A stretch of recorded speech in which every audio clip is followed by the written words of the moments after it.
Hello, and welcome to the Real Ram Fam. On my channel, I intend to provide you with a safe platform to discuss the intersections of your entire being, to be able to be comfortable in your own skin, in mission, or position. There is no one like you, and we all have a purpose and message. I, for one, am a black woman, mother of four, a military veteran, and a wife, and a social worker, just to name a few. From my channel, I hope that you learn more about military families and social workers. Three of the social work values are my aim in each video: importance of human relationships, dignity and worth of the person, and social justice. No matter what you initially think when you hear social worker, there is more to the profession. Trust me. Stay locked in by subscribing to the channel and be sure that you hit that notifications bell so you don't miss any new uploads. Without further ado, on to today's episode. What's up, Ram fam? So, today is part 3 of my veterans special. And so, I got another Air Force veteran with me today, and I'm going to start off with the Air Force fact. I don't have any for today, which is October 24th. I found October 23rd in 1909, and this comes from the Air Force Historical Foundation. So, on October 23rd, 1909, following the acceptance of the 1909 flyer, Army aviation activities were moved to College Park, Maryland, which is perfect for today's guest, where a larger flying field was available. On October 8th, Wilbur Wright began giving flying lessons to Lieutenants Frank Lamb and Frederick Humphreys. Lieutenant Humphreys soloed on October 26th, becoming the Army's first pilot, in quotes, and Lieutenant Lamb soloed several minutes later. And I'm just going to stop right there. We know what that means, us Air Force personnel. So today, I have with me Robert Naylor Jr. So please welcome him to the show. I met him when I was stationed at Pope Air Force Base in North Carolina. Rob, you can go ahead and introduce the rest of how we met and whatever else you would like to say about Okay. your. Yeah. So speaking of North Carolina, Pope Air Force Base.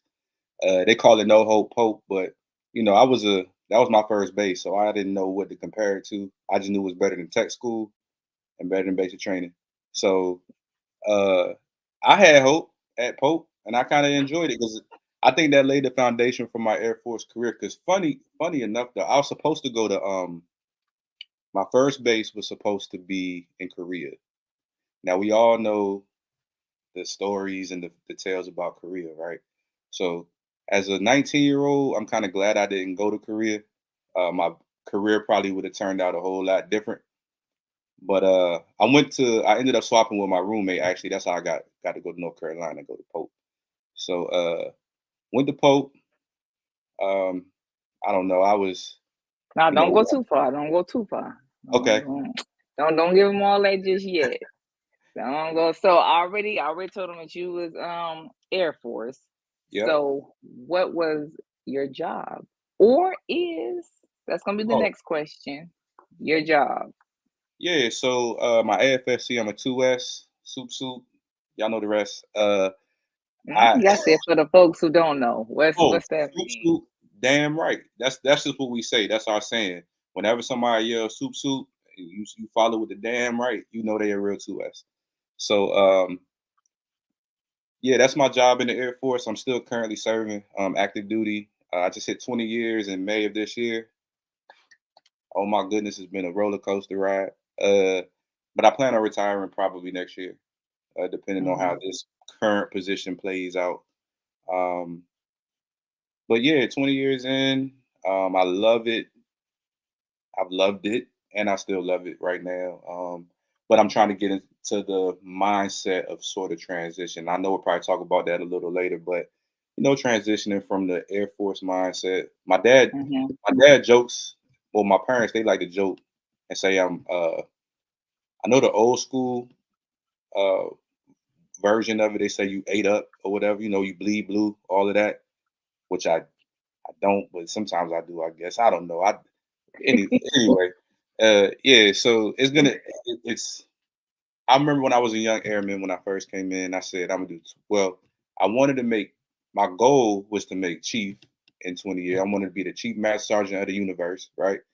And I said 20 years I'll be a chief, retire at 20 years in one day, and then ride off into the sunset, Yeah. right? But as we know, life be lifing, and it don't always work out like that, but it does always work out like it should happen. So, yeah, that's that part. Okay. So we're gonna go ahead and try to do this the way that I plan to this time, and Okay. we're gonna do our icebreaker before we get in too All deep. right. Our two icebreakers. All right. Let's go. So, do you have any siblings? Yes, I have. Okay. Yeah, I have an older sister, Uh huh. And and where do you fall? I guess I would be kind of in the middle because, all right. So, are we talking biological siblings or blended family siblings? Because I don't like my blended family siblings. I honestly don't consider them anything other than my, my real brother and sister. But I know However you classify yourself, where would you fall? I would say I'm in the You middle because first, I the middle? yeah, I'm in the middle because I have an older sister and a younger sister that's biological. So I'm right there in the middle. Okay. Does these character traits identify, do they explain you pretty well? Let's see. Middle borns feels left out, peacemaker, social, adaptable, peace, people pleaser. Can be rebellious. Oh yeah, for sure. Independent. Oh yeah, for sure. And go between.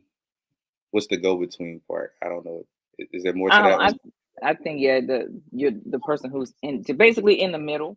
Oh, the go. Okay, I You got you you. can't make up your mind and stuff. Yeah, yeah. I know. Yeah, super independent. Been that way since I was little. I used to, when I was I was the like my older sister, so she didn't live with us, but she came to visit, right? So when Hmm. I was the only child, I had to entertain myself a lot. So I got really good at that. So I guess that plays into me being independent. Um, but yeah, I've been rebellious my whole life, I think. That's crazy. Yeah. Okay. All right. So I got this other one. So where do you call home? Where Uh you from? so so I call Waldorf, Maryland home. Um, know that it's Maryland, not I don't know how people not from Maryland say Maryland, but I know how it's spelled, but that's incorrect how it's spelled. It's Maryland. Okay. Uh I can give everybody a spelling lesson on that later. But yeah, I'm Waldorf, Maryland's home. Um, although I am from a military family, uh we moved to Maryland when I was like fifth grade.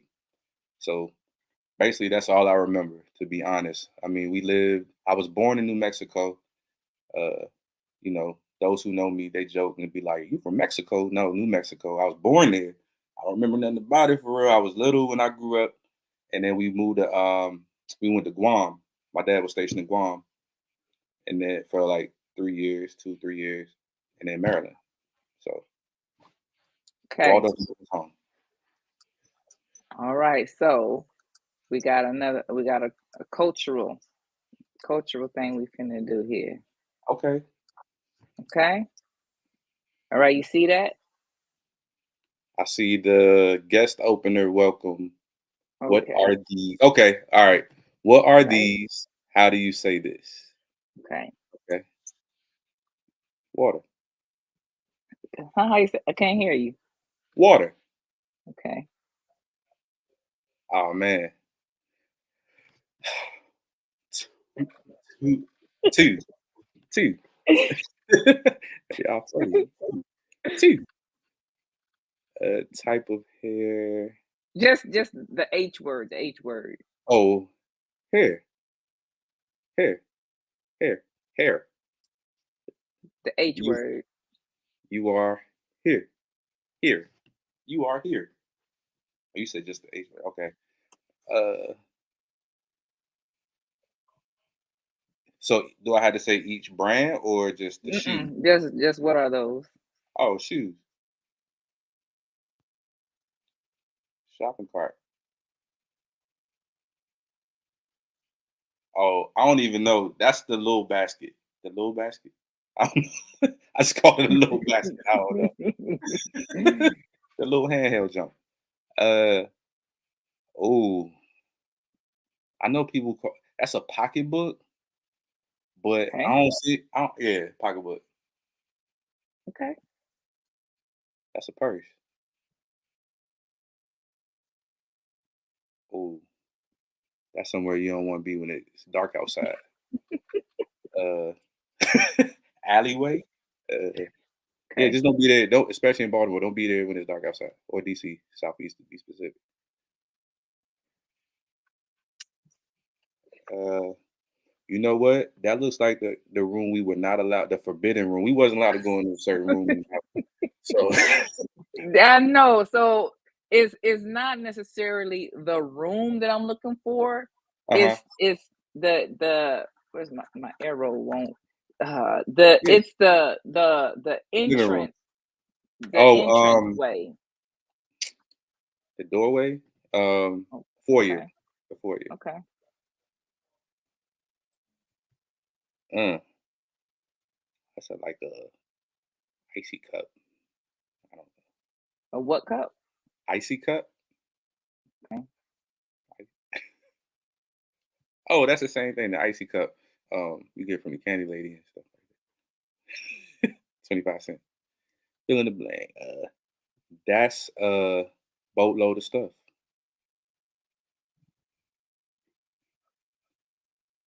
Oh, I know what we used to call those. But, like, being politically correct and a little bit older, I don't really call it that no more. I Well, just what say you call it? I just call that a tank top. Okay. Well, what you used to call it? We ain't got Oh, to we be politically correct. so we used to call them wife beaters when we ain't know no better, right? Okay. Okay. This is this is a cultural thing. Yeah, it's a wife beater, but, When a certain individual comes on and does their turn, you'll see there's two different cultures in my house. okay, yeah. So So it's a I difference. want to know what other people call things. There's a reason. I gotta go back whenever he comes on, I wanna watch and see what the difference is. Yeah, you know. So I've had a lot of DMV people on so far, Uh-huh. and we kind of matching. We Okay. kind of matching, but yeah. So we're gonna yeah we gonna see. Right. I can't give my answers away. I'm just interested to see what other people call things. Listen, when I first came into the Air Force and they used to laugh at me because that's when my Maryland slang was really slanging, and they were like, "What are you talking about?" And I was like, "Y'all don't understand what I'm saying." So yeah, I get it, but I've been around a little bit, so it's a little different now. Okay. All right. So you didn't separate. You're still active duty right now. Hmm. Why? Nope. So you still in that. I'm looking at the wrong question right now. Hmm. So you hinted at it. So my question is like most of us black people, Hmm. we have other members in the military. So you've already said that you're from a military family. Hmm. So who in your family served in the military? So my dad served. Excuse me, and then my mom, which is not she's not my biological mom, but I don't call her my stepmom, but my mom, my biological mom passed away when I was 8 years old. But my mom, now she both of them were in. Yeah. That's So it? Just your parents? yeah, just because my dad, I believe, as far as I know, my dad was the first one in my family, my immediate family to go into the military. And that was kind of the story he tells me is funny. It was just like kind of on a whim type of thing. Like he was just tired of He was driving, trucks, Coca-Cola. He didn't want, and then there's another story behind why he actually went in. But yeah, yeah. Okay. That one's different so far. Okay. All right. What made you decide to join? Oh, that's a good one. So I used to sit in commanders calls. I'm gonna go back to the why in a minute, but I used to sit in commanders calls and listen to people's like cool GI Joe story, or like I always wanted to go in the military story, and I'd be like, man, that's not me at all. But I even though I grew up in a military household, I swore that I would never go into anybody's military. And I don't know why that is. I just didn't want to go in the military. Actually, I thought I was going to the NBA, but that's a whole nother story. But what ended up happening was I went to college. I was playing basketball, but school wasn't really my thing. So little did I know you actually have to care about school if you want to like be there. So ended up kind of losing interest in it a little bit. But while in college, my freshman year, I had my son, my oldest son. So that is the Mhm. reason why I really made the leap and went into the Air Force. I feel like if it wasn't the Air Force, I really wasn't. I didn't really see another option except for just the Air Force. That's all I tried to go in, and I, went in the Air Force. But having my son was the reason that I really made the leap and went into the Air Force.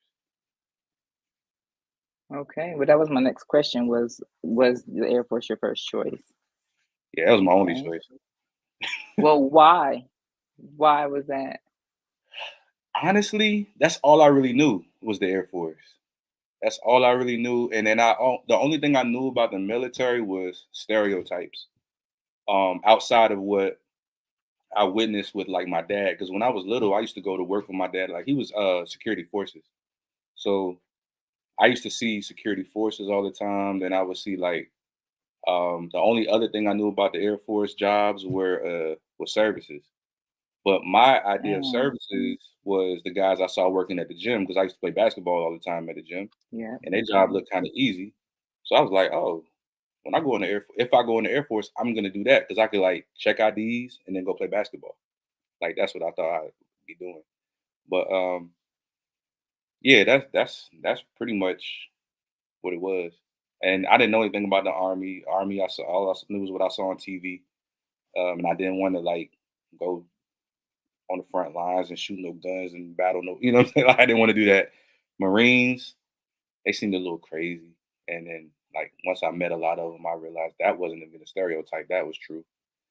And then the Navy, yeah, ships, nah. But yeah, I didn't see any other option except for the Air Force, to be honest. Okay. So walk us through the night before and the day that you left for basic training. Oh, so the night before, honestly, I don't remember a lot of it because a lot of that is a blur. Um, but I will tell you, my little sister, she always reminds me of how much of a jerk I was as I was leaving. But really, I wasn't trying to be a jerk. You know how I did when you're leaving. I just had like, what do you call it? Like I just had these goggles Tunnel on. I was vision? tunnel vision. I had tunnel vision. I knew that I didn't really want to go in, but I needed to go in, and I kind of wanted to go in. I didn't know what to expect. I had like a fear of the unknown. And at the time, my my son's mom was pregnant, so I was dealing with that because he wasn't born until 3 days after I got to basic training. So Mm, he was supposed to be born before I left, but you know how that goes. Babies come when babies come. So it just all worked out kind of weird like that. So I do remember. I don't remember the night before, but I'm assuming it was something about. I mean, she was super pregnant, so I don't know what that was. Uh, Probably just thinking about how I didn't want to leave, and then the day that I left, I do remember that. I remember getting on the little in the van, and this is the part where my little sister said I was a jerk because she was all sentimental and stuff like that, with the goodbyes. And I can't remember the exact words, but she said I was very cold and kind of like told her stop crying. I don't know, but I was just trying to get up out of there, go do what I had to do so I can get back. That was it. And then I remember My MEP story was probably similar to everybody else's as far as it seemed like it was fun, the hotel and all of that stuff. And then we got off that bus in Lackland, or well, we got to Lackland, we pulled up. It was nighttime when we pulled up. So we pulled Mhm. up, or yeah, it was late, late night, early morning. Pulled up, and then it got real when the TI walked on the bus. Yeah, yeah. I still got PTS from that. 'Cause she was telling us to hurry up and get off the bus. We was hurrying, but then she like slow down, don't run, but hurry up. So when you first come in, you don't understand the difference between hurry up and slow down. You like, what are you talking? Okay, so hurry up, but slow down. I don't get it. So yeah, it was a lot of confusion, a lot of tiredness, and yeah, that was a crazy introduction to the Air Force. And how old were you? 19. Yeah, okay. I was 17. You were 17. See, Yeah. I know it had to be super crazy for you because like before I went into the, like I said, I was working and going to school.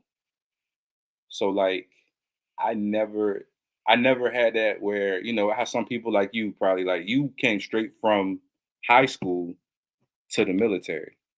I had sort of an in between a little bit, you know what I mean? I mean 17, 19 not a huge difference, but that little bit of a difference I feel like kind of makes a difference, especially from hearing different people's stories. So like, Mhm.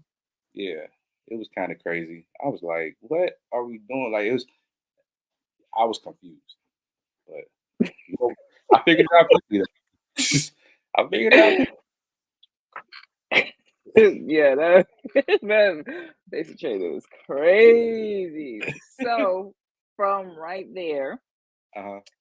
your 15 minutes to just share whatever you want to share about your military career. And I'm gonna turn on my heater. Okay, so it's funny because whenever I talk to people, especially now, because I do my vendor events and stuff like that, or like people that just know that I'm in the military and they have kids that are at that age where they need to make a decision or approaching that age to make a decision. I was like, oh yeah, man, I need you to talk to my son or whatever. And I'm like, look, I'm not the ambassador for the Air Force. I'm not about to tell anybody's child to go in the military. Like I didn't even tell my own child to go to the military. My son that I was talking about, my oldest, he's actually in the Air Force right now. Um, Not because of me. I didn't tell him to go in. Mhm. Mhm. Um, I just let he took sort of a similar path as me. Like he tried life a little bit first, and then one day he called me and was like, "Hey, Dad, can you take me to see the recruiter for the reserves?" And I was like, "No, but I'll take you to see the recruiter for the active duty, and then you can make a decision based on whatever information you get." But all right, so my Air Force career, as far as the Air Force goes, like my Air Force career, I feel like I wish sometimes I wish I could have gotten more out of it in terms of traveling Mhm. because the only assignments I've had are Pope. From Pope, I went to Naval Station Norfolk. From Naval Station Norfolk, I went to Langley. And from Langley, I'm at Andrews. So East Coast living is all I've done. Other than deploying, I deployed a bunch of times. So I've been Afghanistan, Iraq, all of that. Um, but yeah, I'm grateful for my military career to be honest with you. Like the people that I met at Mhm. Pope, you're able to forge a bond with people, um, especially in our career field. Well, our career field at supply, I feel like just being able to get that AFSC was cool because I had no idea what supply was. Because funny story, so like my first job was supposed to be telephone systems. I don't know if Mhm. a lot of people know what that telephone systems apprentice. And yeah, so long story short, I reclassed out of that. I failed too many tests in that thing. So they put me in supply, and I was like, all right, cool. So I'm glad I'm in supply because now that I know what I know, it translates well onto into the outside if I wanted to do that. You know what I'm saying? Um, but yeah, all in all, my Air Force career has been. I would say great.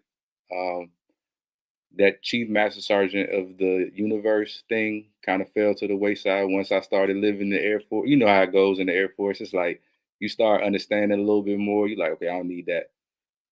I don't need to be at that level or doing that. You do what's best for you, right? And so I learned early on that I needed to look out for what I wanted to do once I'm done with the Air Force because I had some really good supervisors early on. Like they will always tell me stuff like, one day you'll be done with the Air Force or the Air Force will be done with you. So you got to figure out what you're going to do, whichever comes first. So I've been preparing for, that day for a long time. But lucky for me, while in the Air Force, I've never been scared to kind of step outside and, follow my dreams as far as like entrepreneurship and what I want to do. So I think I started my businesses while I was an airman. Like this, like when I say it's been a journey and a grind, like it's been a journey and a grind. Not yet. Not yet. Okay. Not Cool. yet. So Air Force. Oh, we need to learn. We needed to hear more about your Air Force career. It's only been 4 minutes. So I gotta think. So you gotta ask me specific questions about I my Air don't Force. have that 'Cause- specific. What do 'cause- you want to? Okay, tell me about your first base, your first job. What Okay. was it like there? Then move on to the second base. Like, Okay. tell I got you. you know, I got you. So my first if job, we talked about it a little bit off before we came on, but I had some really good supervisors. I had really good people that I met when I first came in. Because when I first came in, I'm telling you, I was standing up and clicking my heels together for a senior airman. You know what I'm saying? I was that guy. I was Mhm. like, yo, I didn't know, but I worked in customer service. If anybody's a 2S or work with 2S's, you know what customer service is, You which got was to a talk to the people who don't know. okay, so customer service, it translates to pretty much any industry outside of the Air Force when you think about customer service. Only ours deals with servicing um, the base, like Air Force members. So if they have an issue, we handled a lot of what they had on their what we call their equipment accounts. So any assets that they have on their account, it could be anything, printers, you name it, right? Like we keep up with all of that stuff. We do it's a whole lot to it, but just in a nutshell, that's pretty much what it is. You are customer service. If there's complaints, um, if they need to order parts, we order parts for them for the aircraft or whatever, or for non-aircraft and customer service. But we had another customer service aircraft parts store, which you order aircraft parts and stuff like that specifically. But I had really good supervisors, man. Like I remember they taught me a lot about how to go get it for yourself. When I say go get it for yourself, I'm talking about like information wise. Like I remember to this day, I don't know if she remembers, but I had a supervisor, one of my supervisors, Sergeant Vargas. I remember she was like, we would ask her because we had, the regulations that we had to go by, right? And so a lot of us airmen, we would ask questions like without first consulting the black and white, which is the regulations. And I remember thinking she was the meanest person in the world at one point because when I asked her a question, she'd be like, I don't know, what does the reg say? And I didn't understand at the time that that was going to help me later on, but I was like, you could just tell me. But yeah, so shout out to her because she people don't understand how the little things they do goes a long way. Like Mhm. that was 20 years ago, but it helped me throughout my entire career. Like who knows if she just gave me the answer, I'd probably be a lazy airman. I don't know, Mhm. not really, but Mhm. you know what I Mhm. mean. Yeah. Like Sar McGee, like you said, um, it's a lot of people. Sergeant Jackson, it's just a lot of people that I can go on about that helped shape me as an airman, and I would say even for NCOs, young NCOs, older NCOs, even older airmen, I guess you could say. That is something that I think people have to keep in mind is how much they impact another person's career. So for me, that was that. So at Pope, I was able to build a strong bond and a strong family, like to the point where we still interact today, like a lot of us. Like a lot of people don't know. That's where I met Chief Wright. I still call him Chief Wright, but that was Chief Master Sergeant of the Air Force. So met him there because we used to all play ball together. So I knew him before he was Chief Wright. But those type of relationships that you're able to build carry on throughout. So like to this day, like I ran into him at the BX not too long ago here, and he stopped me. Like I don't know how. Well, he said he knew it was me because of how I walk. I guess I have a distinctive walk. I had my mask on, but he stopped me when we talked for a minute or whatever. But it's just those type of things that Pope was able to give me, man. Like that, I think that was the foundation for my career. Like I said, I was supposed to go to Korea, but I think, well, I know, I guess the universe knew that for my foundation, I had to go to Pope first. And so I'm grateful for that. Then after that, went to Naval Station Norfolk. Now, people probably saying, how did you get to Station Norfolk and why did you go there? Because that's a Navy base, right? But I had a special duty assignment that I applied for there. Real quick, because I don't know if you remember. So Pope was going through a whole thing where it was BRAC. I don't know if Yep. you know where they were I closing. remember. Yeah, Yep. so they were doing BRAC. So I didn't want to get caught up in that where they just sent me Mhm. anywhere they wanted to send me. Like I said, I like to take charge of my career, right? Um, so I found a special duty assignment that they had for DLA at Defense Logistics Agency over at Naval Station Norfolk. So that was a cool assignment. I worked directly with the Navy. I was the Okay. only Air Force person in that shop, which means that I got all the jokes, the little corny Chair Force jokes, and all of that. People ask me, "How'd you get here? Like, why are you here?" Like, okay. But anyway, that's how I learned about the Navy a lot.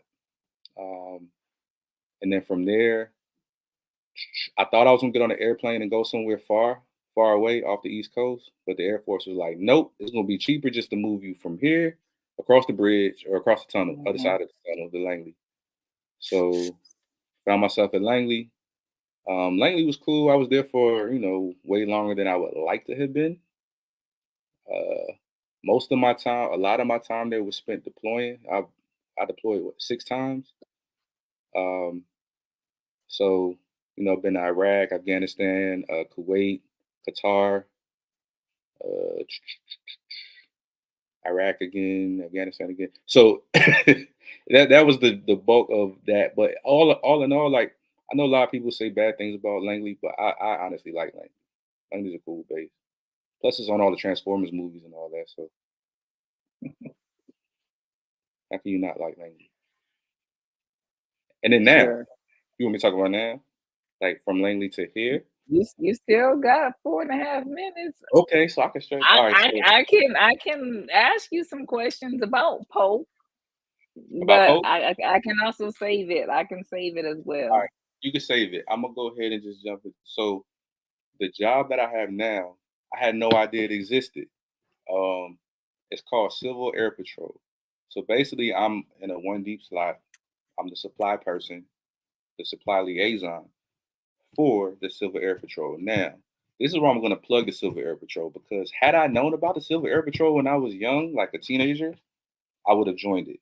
So basically, we have like a cadet program where young kids can join it and they're in it up until I want to say like 18 or something like that. But it's more like a pilot program. Like you learn how to be a lead, you got leadership stuff, but you learn how to fly planes too. So, like I said, I was really into planes when I was little. Had I known about this program, I'd probably be a pilot right now. So I would say I encourage people, especially us, right, to to get into this program and see it because you never know. People don't know that they are interested in something until they actually try it out. Hmm. So information seems to stop sometimes when it comes to our community. You know what I'm saying? So this is one of those things that I'm glad I got because I can now be a funnel for that to help somebody else. Because you never know, somebody might want to fly planes and don't know that they can go into this program to learn how to fly Yep. planes. Because I met a kid, 16 years old, and he's about to be fully licensed to fly solo on his own at 16. So Nice. imagine, you know what I'm saying? So imagine you might find a kid that doesn't know they love to fly, or maybe they do wish they could fly, but don't think the opportunity is there. But that's what I kind of do. So if anybody is interested, hit me up. I got all the information. So Silver Air Patrol. So basically, what I do is supply stuff. Same thing. I do. It's kind of like what do you call it? What do you call it? Um, we do compliance inspections. So I go to different states and do compliance inspections on the reserve units. Make sure they're abiding by. Again, going back to what Sergeant Vargas told me, that black and white, that book. I actually have to do that now in my job now. It's very important that we go by the rules and regulations, all of that stuff. So that's kind of what I do now in a nutshell.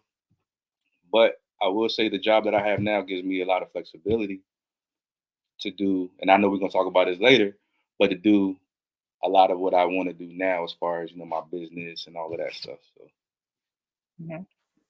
So you started off telling us that you went to college thinking that you was gonna go to the NBA, right? yeah, And yeah. so the Rob Naylor that I knew was on the LRS basketball team.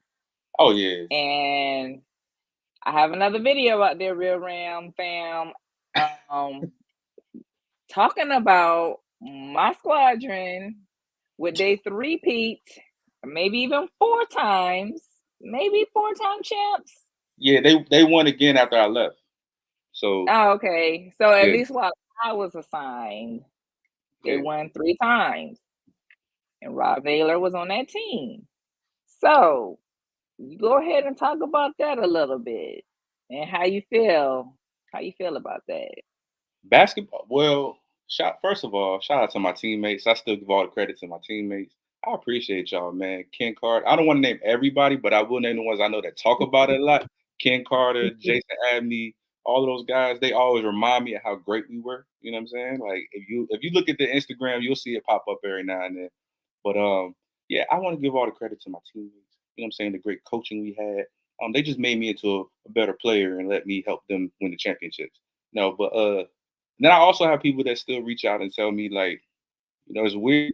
You know, 'cause basketball was my identity back then. I'm not gonna lie.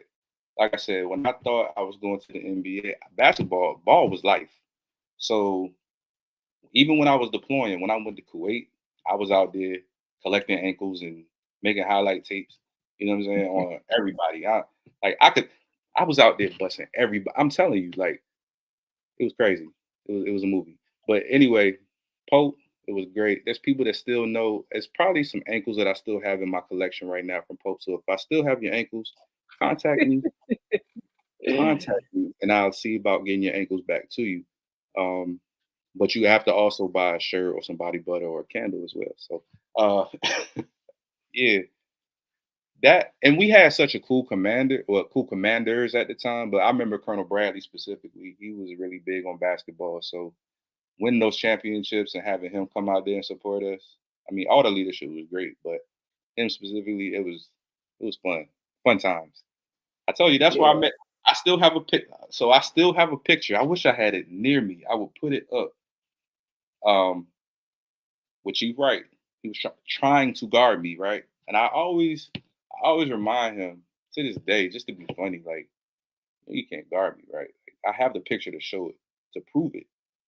So I have this picture where it's in the newspaper. It's a newspaper clipping where I'm, driving past him, and he looks like he's trying for dear life to guard me. But that's a whole nother story.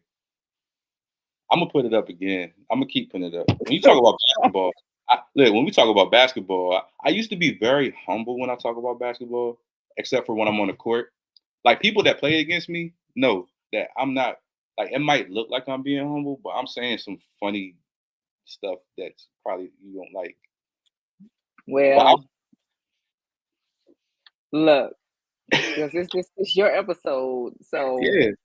Okay, so but adding I to the know that my husband was quite the buzzer beater in his day as well. My husband was a buzzer beater. uh-huh. Um, but so you was talking about that you knew Chief Wright. Hmm. So you saying I guess you have a distinct walk. But so people out there, I used to call Naylor R Nay because he was out there looking like D Wade. So I was like, look at R Nay out there. But People did used to call me D I Wade. digress. Yeah, Well, people I did. know I couldn't call you D Wade, so I was like, look at R Nay out there. No, but people did. I have my People, own buzzer beater. hey, but people did like even when I played pickup ball, they used to say, "Oh, D Wade, whatever." I'm like, okay, whatever. But yeah, I was supposed to actually go play for the Air Force team. I sound like that old guy in the barbershop. Be like, I was supposed to, but no, I was supposed to go play for the all Air Force team. But I ended up getting orders. I really at that time, like I said, I didn't really care. I cared, but I didn't care that much. So like, I remember the person that was coaching our team at the time, Sean Walden. He basically told me, "Hey, you're gonna go play for the Air Force. Like, I'm gonna get your application, and you're gonna go." Like, because I was kind of like nonchalant about it at that point. Because I had my son and stuff like that. I wasn't really trying to leave and all that. I was like, basketball's cool, but yeah, fun times, man. Basketball was my favorite sport. I like the way we dribbled up and down the court. But yeah. Okay. So I digress. I will help you digress. Help you digress. Okay, so deployments, 6 deployments. So from Langley, you said. So I'm gonna move forward from there Mm-hmm. and jump all the way down to some of the questions that you say you have some other children. Mm-hmm. So I'll probably let that out the bag. You may not have said that yet. Nah, So, do cool. you have any other children? Yes. So I have so I'm going to order from the eldest to the babies. Okay. So um I have a 16-year-old, which is, by marriage, but he's mine. And then excuse me, I have a daughter that's 9 years old, going on 25. And then I have my my little baby, which he's not a baby no more. He's 7, going on 27. So yeah, that's the bunch right there. So, during these deployments at Langley, Hmm. did you happen to, were you able to be present for any other birds? Yeah, I was. So, and just to be clear, so two of my deployments was actually at Pope, and then the other ones were at Langley. But Okay. um, yes, I was present for both of their births. Okay. Good. My Good. Good. Good. Do you think that the military shaped or affected your idea of parenting? Yes, for sure. Because knowing what I know now, right? Look, so while we're going through this thing and this journey in the military, there's a lot of things that we look at as normal that when you're able to look at it from the outside in instead of the inside out, you see that it's not normal, i.e., Hmm. how we parent, right? Because most of our time and energy is given to the military. The military comes Yeah. first, right? Even though they say, Hmm. but realistically, you're not able to be a parent like you want to be a parent as much as you want to be a parent. Like you can do your best and you can be there as much as you can, but really you're juggling a lot and you're trying to make accommodations a lot. And you're like, for the most part, to be honest, the CDC or wherever you send your kid for daycare is raising your kid. Because let's be honest, by the time we get off of work and we, do what we do, it's about time to go to bed. How much time did you have to be a parent? So, and then the deployments. The deployments are a whole nother beast because you're gone. Again, that's one of the things that we feel like is normal, right? But it's not normal being away from your kid for 7 months. There's a detachment thing there that happens in that Yeah. time frame. So, like my youngest, my son, I deployed literally after he was. So he was. How old was he when I deployed? So he was born, and I want to say I left maybe 4 months after he was born. And so when I came back, he was a year old. And even like I used to joke with my wife all the time, like, yo, he don't like me. Right. And I'm like, because we hadn't had a chance to build like a real bond to where he sees me every day and he's able to, formulate that bond. Hmm. Hmm. And even for me, I wasn't able to formulate that bond because, it goes both ways. But I mean, when I got back, we worked on it. But there's that thing of when you come back, because they always teach you when you come back, don't do anything. Don't try to jump in too much. You got to kind of Yeah. slowly reacclimate into the family. So that's the thing that's kind of hard too. Is like you always got to reacclimate into your family again. You got to Yeah. reintroduce yourself to your kids again. Like it's just it's to me it's a weird dynamic and it's not normal at all. And it's hard. It's really tough. So um I was able to be there as much as I could, but not really. I don't think. Not in my eyes. Like I'm kind of like super dad a little bit. Like I take pride. Like I love being a dad. So not being able to be there was really tough. How is your relationship with your kids now?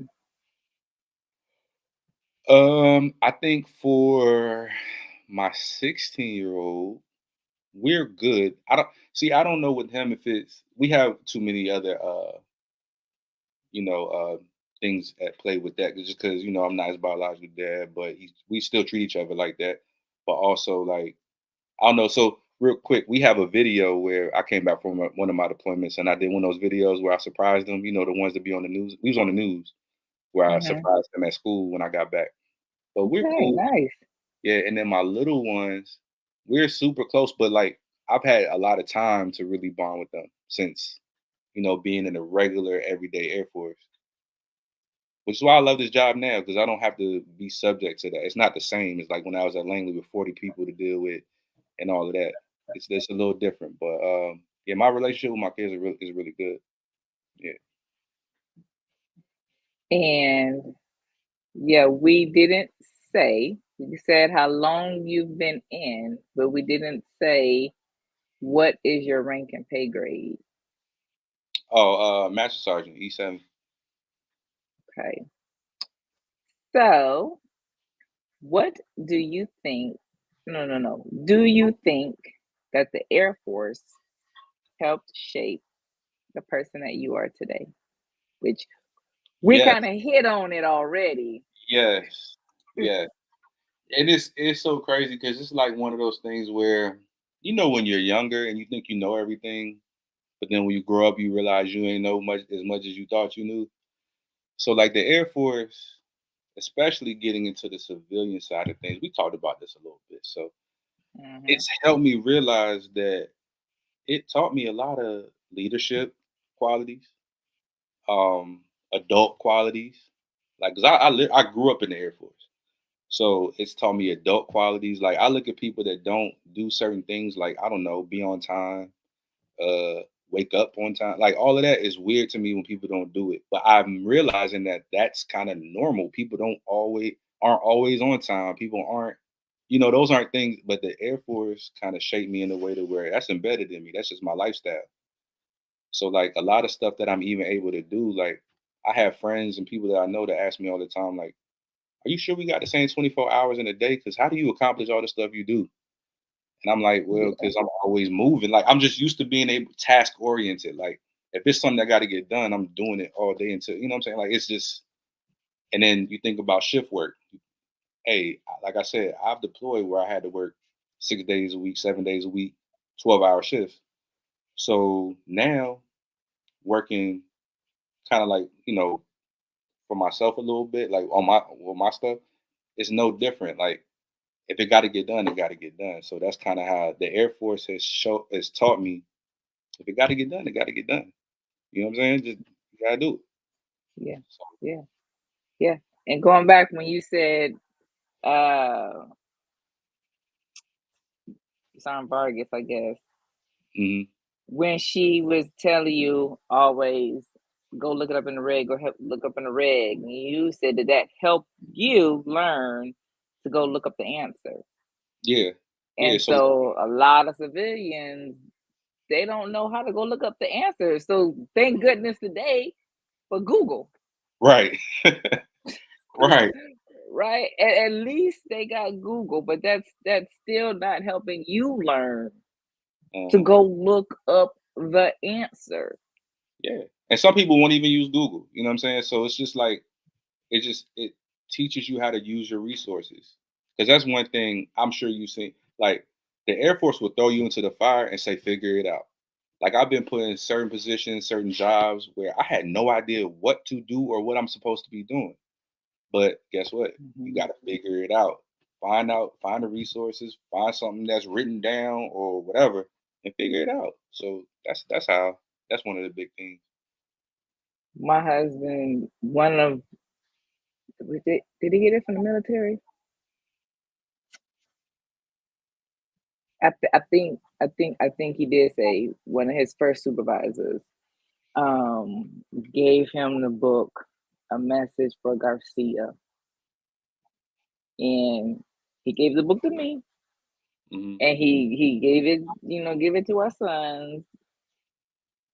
And when I read it, like, long, long, long ago, like when he was first giving it, and I didn't get it. So like I didn't get it until he like recently, told our sons. And I'm not gonna tell it to the internet. Y'all need to go get it. But it falls in line with what we're talking about right now. But uh a person is asked a question, a simple question over and over again. And instead of you repeatedly asking that question, it's basically um like, how do you want me to do it? So the person keep asking, how do you want me to do it? How do you want me to do it? You need to go figure it out. Like, Right. go figure it out. And that's so go get that book. Yeah, I'm gonna get it. Message for Garcia. I'm gonna get it. I'm a reader, so I'm gonna definitely get it. Why you telling me? I have a visitor. You're supposed to be in the bed. You want to say hi to Naylor? He can't hear you, but you want to say hi? Did you hear excitement? I can hear. Hi. Did you heard her excitement? Uh-uh. You say hi. Oh, because you got the headphones in. Okay. Hi.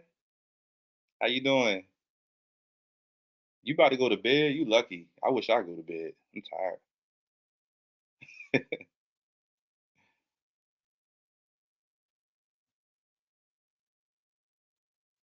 All right. Have a good night's sleep.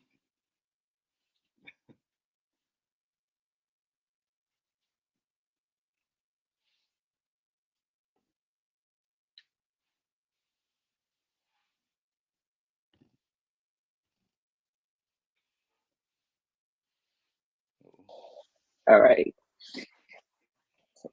All right, now can you hear me? Yeah, I can hear you. Okay. So yeah, that part. What is one or a few changes that you think the Air Force or even the military can make to be more bearable today? To be more bearable. Yeah. Um, Actually, you know what? Nuh-uh, I skipped the question. I skipped the question. Was there a time that you had to overcome adversity? in the military. Hmm. Uh, yeah. So like, I have a complex answer to this, right? Because I feel like I've been overcoming adversity like my whole life, right? Because you don't mind if I go kind of deeper on it.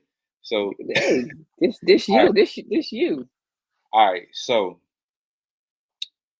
Um, so for me, I'm on this like with my brand and everything. Like everything I do has a purpose, right? And a lot of people don't know where that purpose really comes from. So, like I mentioned earlier, like I lost my mom when I was 8 years old, right? And that was a trauma that I experienced that I didn't realize was kind of like one of those reverberating traumas. Like it pretty much had a you ever seen the movie Baby Boy where Melvin had his arm around Jody neck and it was like he was like choking him? That's how that trauma had me for a long time. And I didn't realize it. Even growing up, like we always think we're good, we're okay. I wasn't good or okay for a long time, even going through the military. Uh so now you have me going into the military, and I'm sure there's a lot of people because everybody has a life before they went into the military. So now you have a bunch of people who have different traumas and different stories and all of that, trying to make it in this different, I guess, a different world, you could say, right? Uh, so for me, that was hard in and of itself, just being able to navigate being in the military while I guess you could say being broken in a sense, right? Like, Mhm, because in a sense you're mhm. broken, and so like that, and I kind of knew it. I knew it, but I didn't know it. Like I could feel it that there was something wrong. But as I started going through a lot more, and like in the military, a lot of stuff is unforgiving. Like people do stuff that people don't really get to know the person enough to understand the why of how they are. Yeah. So that kind of so to answer your question, so I think that's one thing the Air Force and probably any industry really needs to do better is understanding people and understanding the why, so they can pretty much deal with people on a people level more so than like we're a machine or something like that.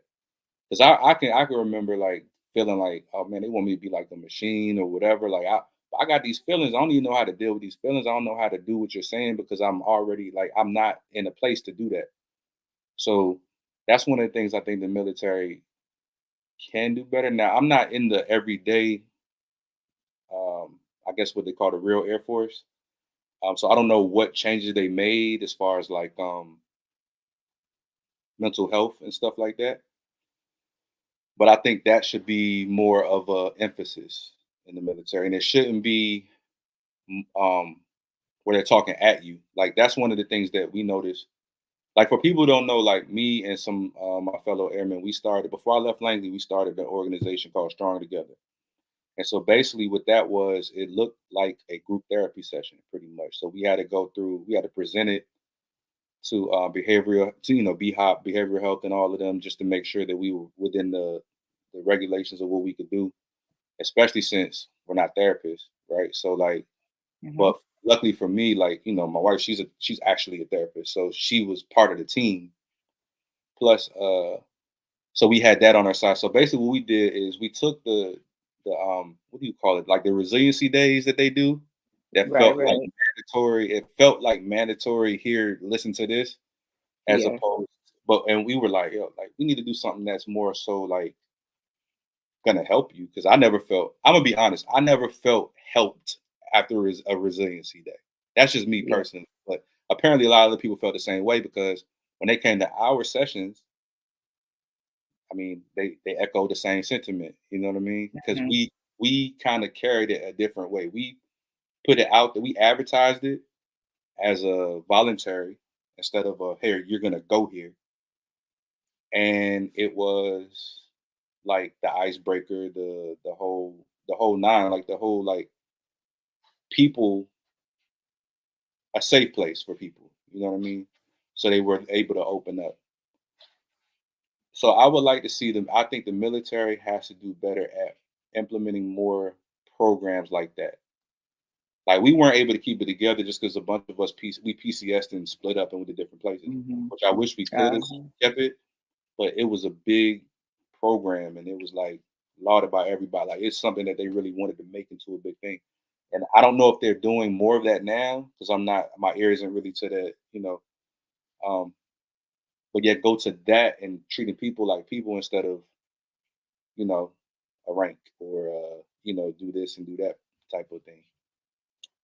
I saw it and I thought it was good and I wish they would continue it too. And I don't think that they are.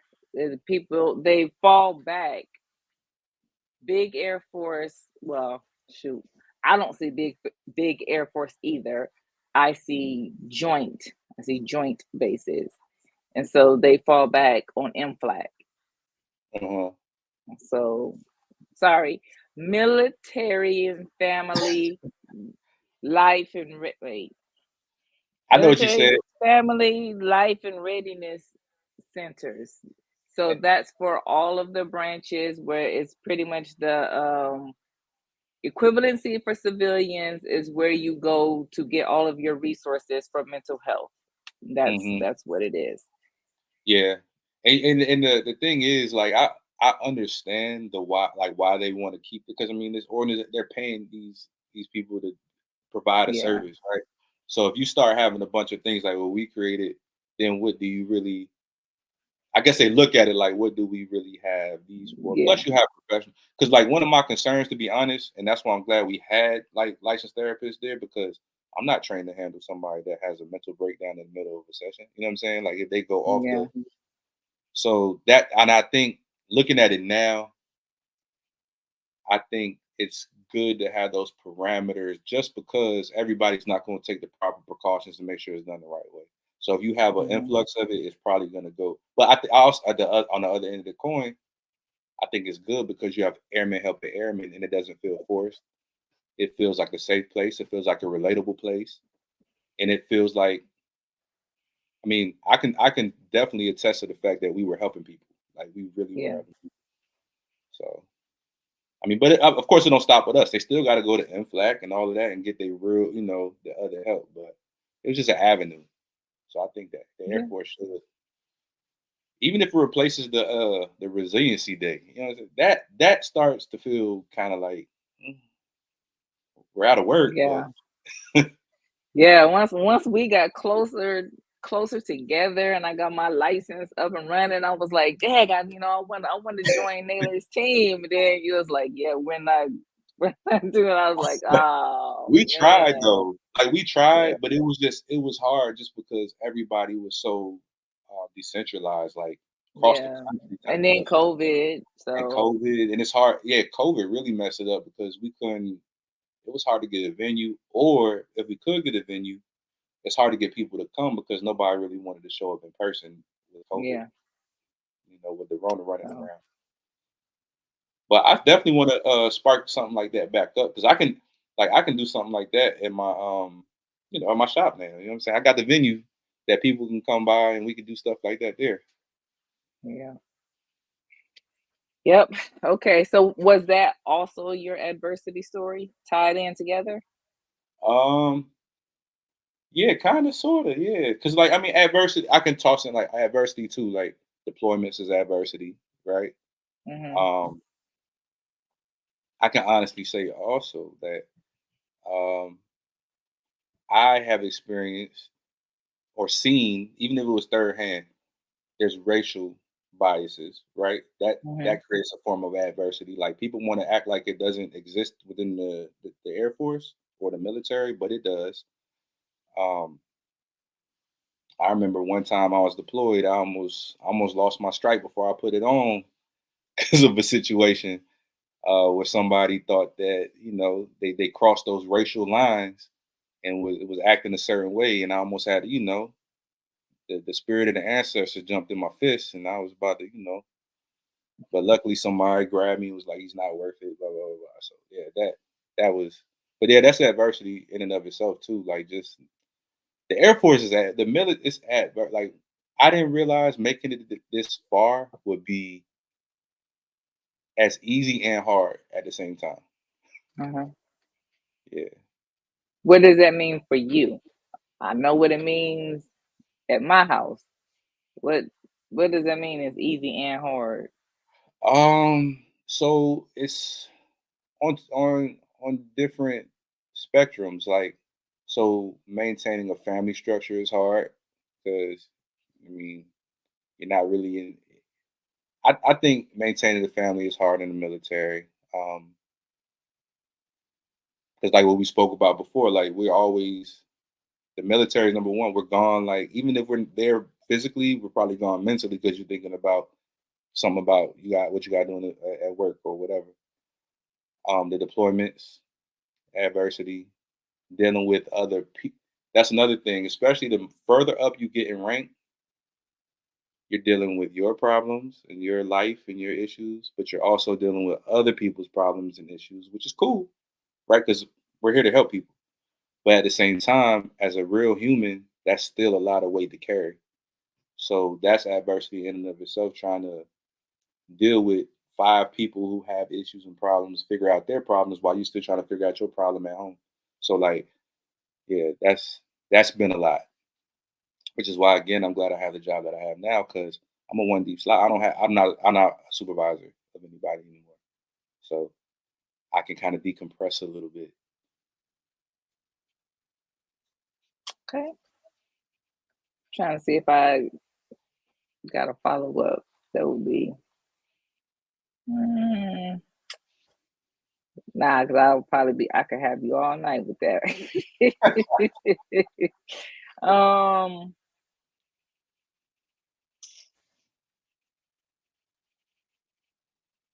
Well, what I will say, what I will ask is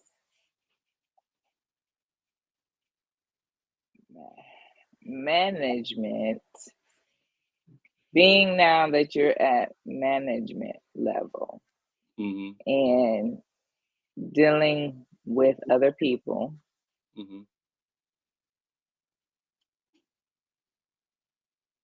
and the racial component, Hmm. right? Okay, no. Okay, so like I said, I know in my household what that means, that it's easy and hard. Hmm. The promotion rates within your AFSC versus his AFSC. Once you get to your pay grade, Hmm. right? How do you feel?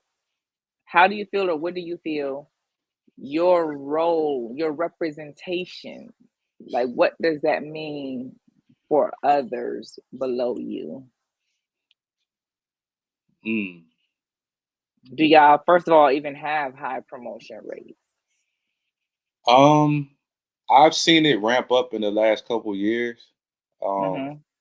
but like I guess it goes through its ebbs and flows where it's like high promotion rate, low promotion rate, or whatever. But I know, as a now old head in the Air Force, promotion rates weren't anywhere like what I see right now. At least what I see, it seems like people. It's almost like people expect to make master with it, like as soon as they come in the Air Force at this point.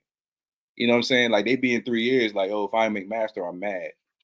Which, I'm exaggerating obviously, but I'm just saying like they expect to make rank super fast because I think the promotion rates are so high. Um, for me, I think it was kind of slower moving, like as I was coming up. And I'm sure people that are older than me or us would say it was even slower when they were coming up. Because, back then a lot of people didn't even make it to master. You know what I'm saying? The people made it to tech and was like, cool, I made it to tech. That's an accomplishment, which it is. But I'm just saying, like now, it's a little different. Um, I know people that have been in maybe like 11 years in their master. For me, that's like what, right? So, what was the other part of the question? You said, what is it?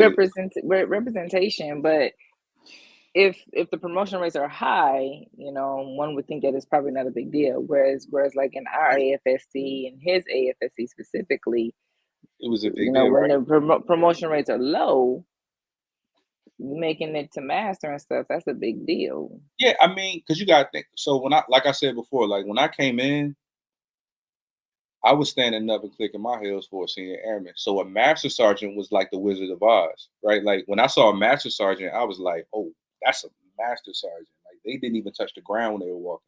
Like they was floating across through the building. And then they also used to have their offices. So like they were tucked off. So like if you saw a master sergeant, you knew something was either wrong or I don't know for whatever reason they just out and about. But you didn't really see master sergeants like that. And it could just be the dynamic of whatever the workplace is too. I don't know Mhm. because I know at Langley we were more in like an open area. So I mean, master sergeants are more visible. Like I know I was very visible. Um, And I'm saying black ones. oh, you talking about reputation like that? Okay. In my AFSC, there's a lot of us anyway. Mm, yeah. And that's another thing. Like I used to wonder, like, are there certain AFSCs that they put us in versus other ones? Because there's another dynamic that I noticed. One day I did some research and I was looking at the dynamic between the enlisted side and the officer side. as far as representation goes. And it's crazy. Like, it's very unbalanced, very unbalanced. And I wish I could look it up now and give you the actual numbers that it is today, but I'm sure it's not that much different. Like, leadership wise in our AFSC, there's a lot of representation for us. And it may depend on the base too. Like, you may go to a certain base and it's not a lot of representation, but the bases I've been to is a lot, which helps, to be honest, because I feel like that relatability factor is there. Because there's a lot of like I said, I've seen situations where young African, American women having to deal with somebody who can't relate to them in their leadership chain, and it could have went very differently for them as far as you know getting in trouble or whatever the case may be if they didn't have somebody that actually knows them step in. Like, I've had to step in a couple times to diffuse something that, you know how they are. Like, people look at a black young black girl and say, "Oh, she got an attitude problem." Like, I'm like, no, she don't have an attitude problem. She just, that's her demeanor. Like, you can't hold that against her, but they want to hold it against her because they don't relate to her. So that's good to have that representation at the leadership rank because we're able to negate any nonsense that could happen. And I've done Yeah. it a couple times. Yeah. Yeah. Okay. So, mm, mm, mm.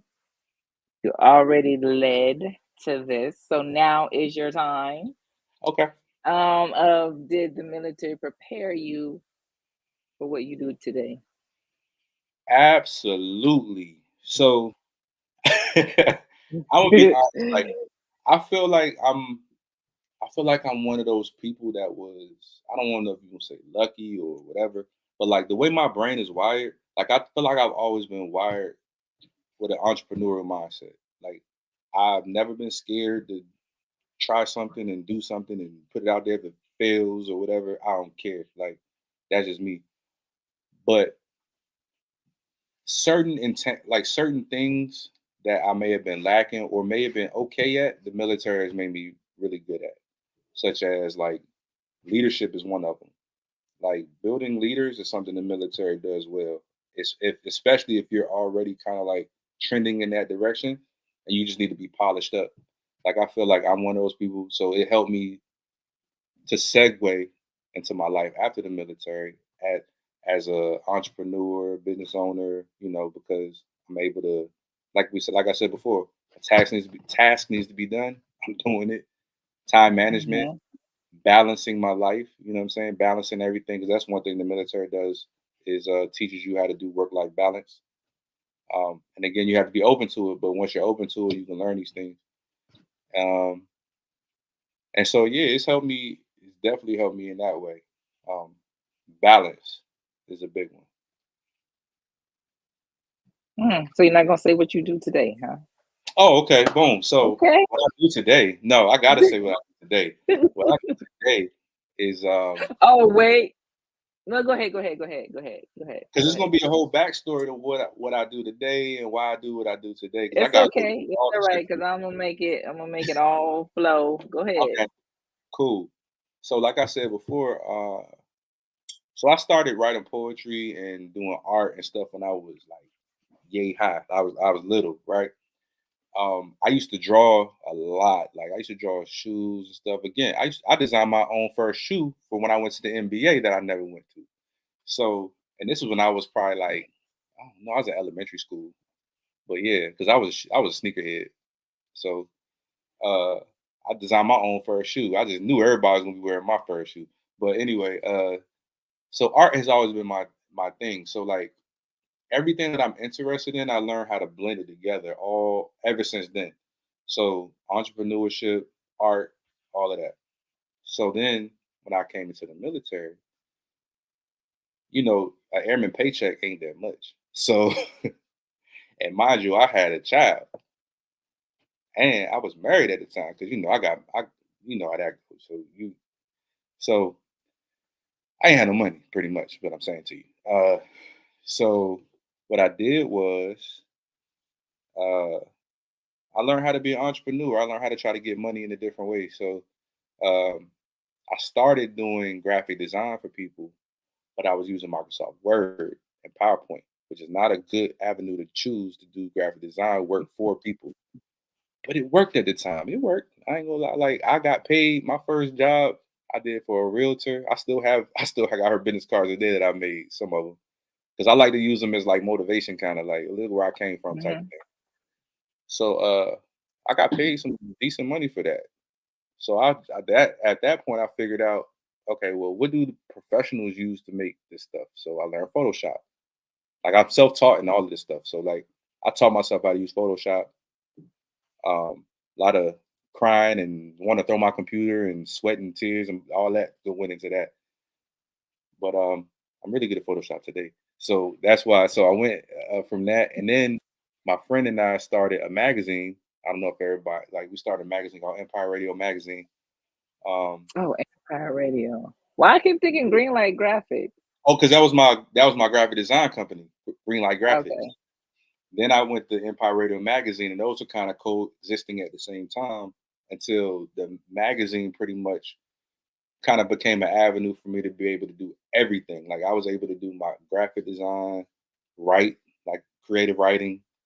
Um, I was doing interviews. I started doing interviews, um, which is weird because all right. So quick little story. The first interview I ever did, and this was before I started the magazine. I got cool with this guy. So you remember when this is before like Facebook and all that.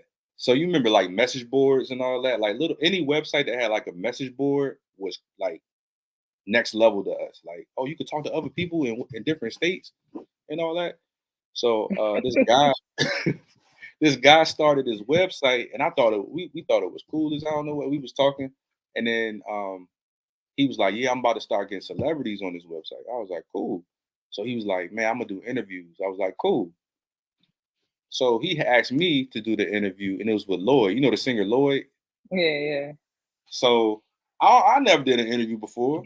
I never talked to no celebrity before. I was like, "All right, I'll do it though." Like I said, I ain't scared of nothing. Whatever, let's do it.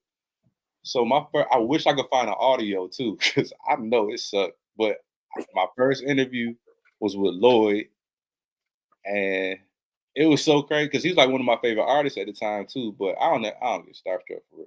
I probably get starstruck if like I don't know Allen Iverson walked in my house or something like that. But but yeah, I was like, all right, so boom, so that was another entrepreneurial venture of mine. The magazine, y'all, I mean, y'all can Google it. Just Google Empire Radio Magazine. You're gonna see a bunch of stuff pop up. We did interviews with. I mean, we talked like everybody. Like it just got too celebrity heavy for me because that wasn't the initial purpose. But my homeboy Jay, he's still doing it. He's still trying, trying to modernize it. So shout out to him. I'm like I told him, I'll help any way I can. It's just not my purpose right now. Uh, but then that's when I segued into just writing poetry, especially around COVID time. There was a lot of stuff going on. I started getting really into my poetic bag just to cope, and that was my coping mechanism. So I have two books right now. Conversations in the Mirror on the Ladder. That's my first book. Then I have Heavy is the Head, which is the second book. Um, and you can get Conversations in the Mirror on the Ladder on Amazon actually right now. And then Heavy is the Head, you can only get it. I have those. I learned my lesson from self-publishing on Amazon. They like to take your firstborn and a couple of your toes. Uh, but then I'm a creative person. So like from poetry, I started getting I was doing, shirt apparel for people too at this around that same time. So I just merged everything. So I started putting, positive messages and stuff like that onto apparel and doing business apparel for people. So like if you have a company, I can put your logo on it, whatever the case may be.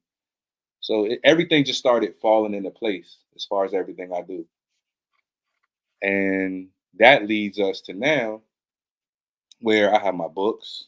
I started doing aromatherapy stuff because I used to be addicted to Bath and Body Works. But then when I got into the holistic side of everything, I stopped doing, and I learned how to make, my own candles. I use soy wax because it's a cleaner burn instead of what they use, the paraffin wax. Um, And then as far as aromatherapy goes, like body butters and stuff like that, um, I learned how to do that from a holistic side, so it's healthier for you too. So everything that I'm into creatively as well, I made it into a business, which leads us into Rob Naylor Jr. LLC, which is why like people always ask if I don't have like a catchy name like outside of just my name, but it's because that's the umbrella. That's everything that I do. Like it's personal. Like it's all personal. So it's not something I'm doing as a hustle. It's not. It's all authentic and it's personal. That's why it's named Rob Naylor Jr. LLC. Okay. I know that was a Yes, lot. it is. I know. And I use it. So if y'all haven't been paying attention to things that I post, I am an avid customer. And you I see appreciate he's representing his stuff. He's got all his logos and everything going. So it. yes, Yeah. we No, use Rob Naylor Jr. products right here. And I thought I had a hat behind me, but I don't. listen, it's all. You know what's funny? Like people really gravitate to the no bad energy because I mean, obviously, I mean, I'm really big into meditation and energy and stuff like that. I know some Like people I have a said, weird. Oh yeah, my card. I think I think people I think people get it misconstrued and misunderstood as far as like how energy, meditation, and all that goes, especially people who are religious, which I get it, but at a certain point, I think people have to really open up their mind a little bit, understand and, and understand what's like tangible and all that stuff. So like I think energy is tangible, right? So like even dealing with little kids, no bad energy is a mantra that I came up with, and it actually works for my kids too. Like it's just a reminder, no bad energy, right? So like if they acting crazy or whatever, and if they start remembering or repeating the mantra or whatever, no bad energy, it has a way of calming you down. And so I decided to put it on like as the flagship logo for or the overarching mantra for my whole brand. Because I know some people think that's the brand name. That's not the brand name. It's just the mantra for it. yeah, Yeah. makes 'Cause, it, look, it I did makes a sense. last at the end of last year. I did a vendor event at Dr. Umar's school. I know a lot of people be like, "Does a school even exist?" Yeah, it exists. I was there. Like I did I did Hmm. the whole event there. But I can't vouch for the whole school now. Like that, I don't want to get that misconstrued. Like, yeah, that's a whole nother thing. But when I was walking around, I had my No Bad Energy hat, the No Bad Energy candles. I got the No Bad Energy body butters. You know what I'm saying? I make all the labels and all that. By the way, that's the graphic design side. So everybody was saying it all day. Like Umar, Dr. Umar, everybody. When they seen, so I had my jacket that had No Bad Energy. Like every time they saw me or when I walked, they was no bad energy like that. It just catches on like that. You see what I'm saying? So like Yeah, that's my thing. cool. So if anybody is looking to join the military, Hmm.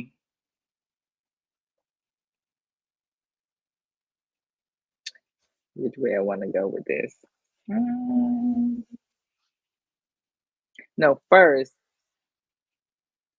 what's one misconception about the Air Force that you would like, or your job Hmm. that you would like to get for people to understand?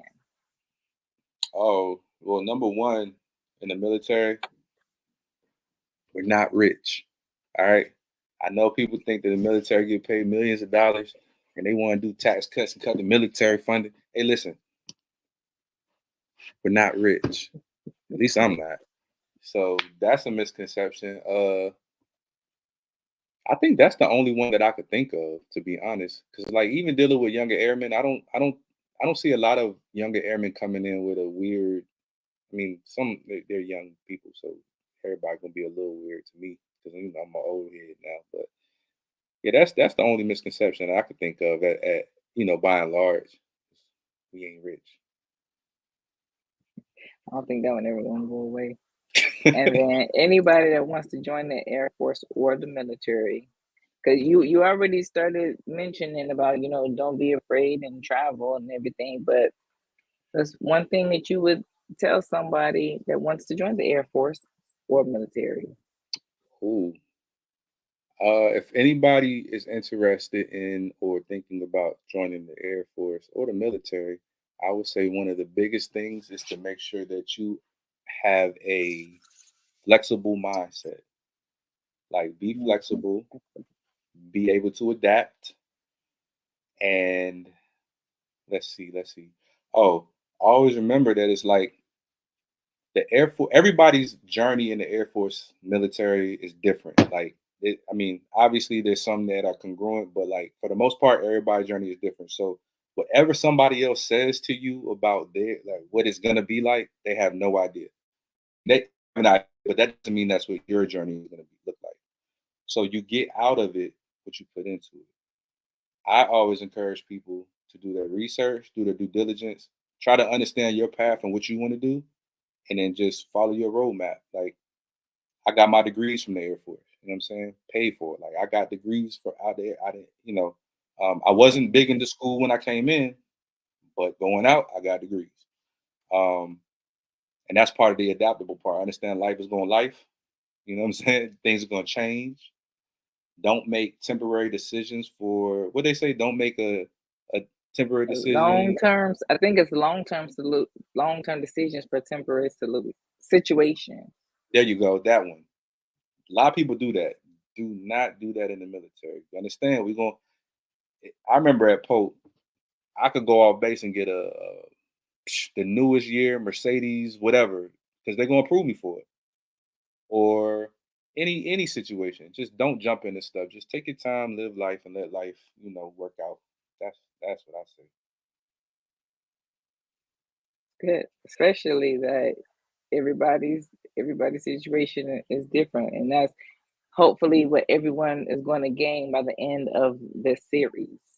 You Yeah, know, because yeah. right now you're the second supply person, and your Nice. story already is different From from the somebody else. first. Like, yeah.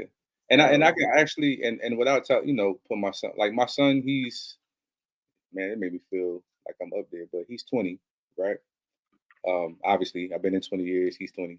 So he was in Korea, and he always calls me just for advice and stuff like that, because he knows that I have experience in the military, so he asked me for military advice. But I try to separate Master Sergeant Naylor from Dad, but sometimes it's mhm, hard because he's asking me questions on behalf of what should I do in the military, and I mhm. find myself going in and out of Master Sergeant Naylor mode with him.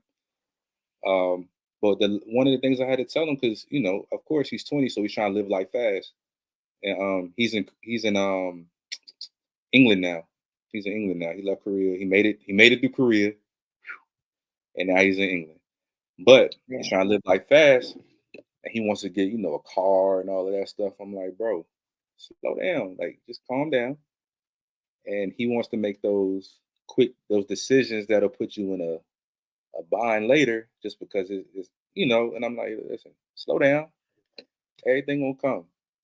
yeah. And it's like, why do you need a car?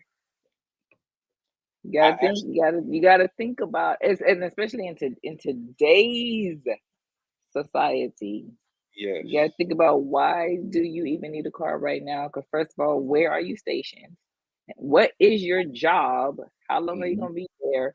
But in today's society, y'all Ubering everywhere. That and You really need a car? No. and I told, like, the way the military culture is set up. All he has to do is let his leadership know his situation, and they're gonna find him a ride. I know it's not the most comfortable thing to jump in somebody else's car, rely on somebody Mhm. else, but at least do it for a little while until you can, get what you need to get. But he doesn't like to ask for help. That's the independent part that he just, Yeah, yeah. yeah. It's such a good thing that me and my husband think differently. Hmm.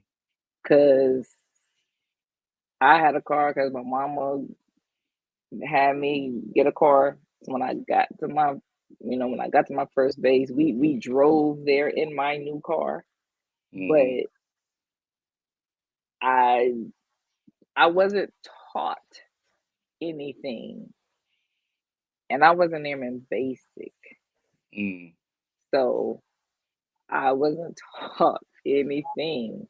So that first check, that check on the first, I paid my car note. Like I paid the entire car note. yeah, see, So you I were was 17. broke. I was You were broke. 17 years old. That's crazy. Well, I mean, I turned 18 in tech school, Yeah, either way though, like, but yeah, so I didn't know about paying half and half for the car note. yeah. So my behind was just broke. So I mean, then I went and got the star card, like And then you put yourself in a constant start. Yeah, that's what we yeah, talk about, like, as far as our culture, right? Like, we champion this thing of, like, when you turn 18, you out of here. you out But of here. But but nah, my husband, he is like, we teaching these kids, so yeah, like they know stuff, so they ain't gonna be up there like I was out yeah. there just Because in broke. actuality, right? In actuality, is a person really ready for the real world at the age of 18? Yeah, I don't think so. there's Not girls saying, out there and just I'm not saying, hungry. yeah, I'm not saying you gonna sit up here and live with me for your whole life, but I'm here to help. Like, if you're working toward a goal, I got you. We good. Let's go. No, this ain't no Holiday Inn Express, but I will help you because a lot of other cultures they do that, and we make fun of them. Mhm, mhm, But yeah, but then we turn around and complain that they further ahead in certain areas. So like yeah, we can't have it both ways. So we got to figure out strategically what makes sense. And I think like my I can honestly my 20-year-old, I'm glad he made the decision going to Air Force because I feel like that's kind of a safer, safer way for him to enter adulthood. But like my 16-year-old, I'm like, I don't know what he's gonna do because I ain't gonna kick him out at 18, but he wants to go, which is good because it's like he wants to go figure out life. But now I'm in a position where I gotta effectively guide him in the right direction. Because mhm, if you don't have a real path, like he going to I state your name, he going to some of my military, just like my other one. Because I ain't gonna be losing sleep at night with him out here in these streets, man. I know how life is. yeah, yeah. So okay, I can I can keep people forever, but yeah, it's my bedtime. Oh yeah, it's not. um, so um, two more questions, and these are my general questions. So it's breakfast time at your house, and you're serving us. Are we gonna have pancakes or are we gonna have waffles? Oh, if it's breakfast time at my house and I'm serving y'all, we having pancakes. I'm a pancake king. Okay. And what's the one thing that you're gonna do for your self care this week? Oh, um, it's a lot of things I do for my self care. This week. So tomorrow specifically, I'm going back to my shop at 4848 Battery Lane, Suite Mhm, 100, to do some artwork, like just actual artwork, so I can put it on my walls. So like that's like my happy place. You know what I'm saying? Like when I start doing artwork, I don't know if I'm gonna paint mhm. or if I'm just going. I don't know what, but it's gonna be maybe digital art. I don't know, but it's gonna be self care in that way. Okay. So, what I forgot to do with everyone else. So what are some social medias or whatever you want to throw out there for the people to find you? Okay, cool. This is like my favorite part of every interview, right? So social media, I'm You really put only on it in the chat. put it in the chat. And then of course I'm gonna also put this in the description box on the notes. Okay. All right. So it's Instagram. I'm usually on Instagram, right? More than anything. So at Rob Naylor Jr. on Instagram. I'm on TikTok, but I'm not on TikTok. Like I post on Oh, you TikTok, but I don't be going? on TikTok scrolling. Let me put it in there. Yeah, look like it ain't making me let me do it. Mm. All right, and Okay. then TikTok should be the same at Rob Naylor Jr. Uh, put TikTok. That's how you spell TikTok. At Add a Rob. destination. What? And Mm. I'm on X. Yeah, you know what X is? Yeah, yeah. I With a gotta new ask you. name. Yeah, I gotta ask you. Yeah. It is the same thing at Rod. So all my social media is at Rod Naylor Jr. for real. So at Rod Naylor Mm. Jr. And that's really uh my social medias. Now my official website, you can find me there, rodnaylorjr.com. Boom. And that's pretty much it. Okay.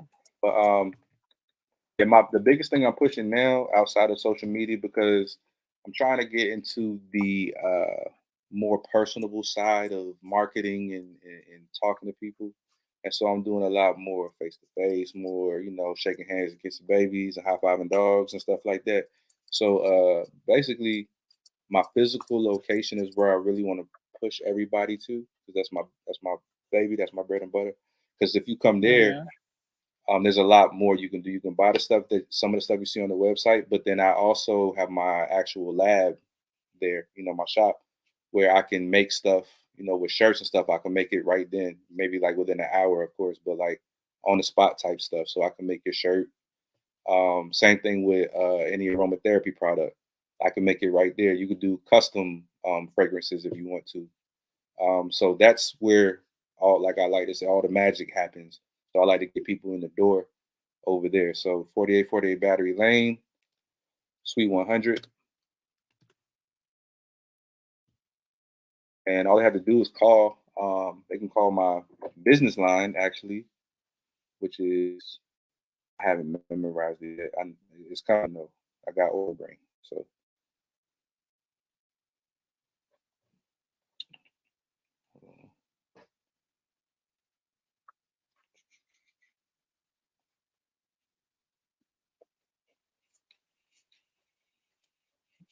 all right. So they can call my business line at 202